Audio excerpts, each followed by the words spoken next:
Friends అందరికీ నమస్కారం. Friends, ఘోర విషాదం, 30 మంది ప్రాణాలు గాల్లో. అసలు ఏం జరిగింది, ఏంటి వివరాలు తెలుసుకుందాం. వీడియో పూర్తిగా చూడండి, అలాగే తప్పకుండా లైక్ చేయండి. మరిన్ని అప్డేట్స్ కోసం ఛానల్ని సబ్స్క్రైబ్ చేసుకోండి. ప్రభుత్వం నుంచి వచ్చే ముఖ్యమైన అప్డేట్స్ అన్ని కూడా ఎప్పటికప్పుడు మన ఛానల్ ద్వారా మీకు తెలియచేయడం జరుగుతుంది. అలాగే వీడియోని ఒక లైక్ చేశారంటే మరింత మందికి సమాచారం చేరుతుంది.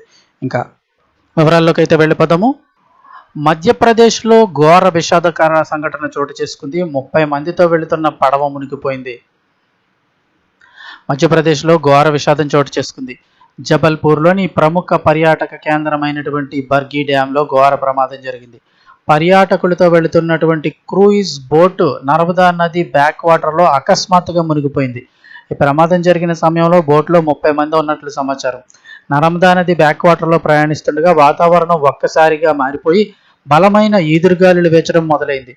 దీంతో ఒక్కసారిగా నది అలలు బలమైన గాలుల కారణంగా క్రూయిజ్ షిప్ తన బ్యాలెన్స్ను కోల్పోయింది.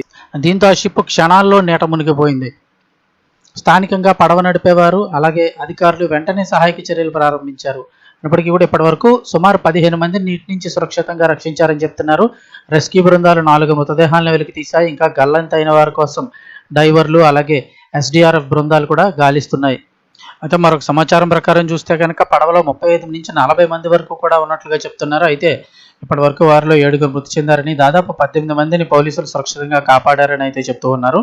భారీ తుఫాను కారణంగానే ఈ ప్రమాదం జరిగినట్లు పోలీసులు ప్రాథమికంగా అంచనా వేస్తున్నారు. గల్లంతైన వారి కోసం తీవ్ర స్థాయిలో గాలింపు చర్యలు చేపడుతున్నట్లు స్పష్టం చేశారు. మరోవైపు ఈ ఘటనపై మధ్యప్రదేశ్ ముఖ్యమంత్రి మోహన్ యాదవ్ తీవ్ర దిగ్భ్రాంతి వ్యక్తం చేశారు. బాధిత కుటుంబాలను ఆదుకుంటామని తెలిపారు. ఈ మేరకు వారికి ప్రగాఢ సానుభూతిని తెలియజేస్తున్నట్లు ట్వీట్ చేశారు.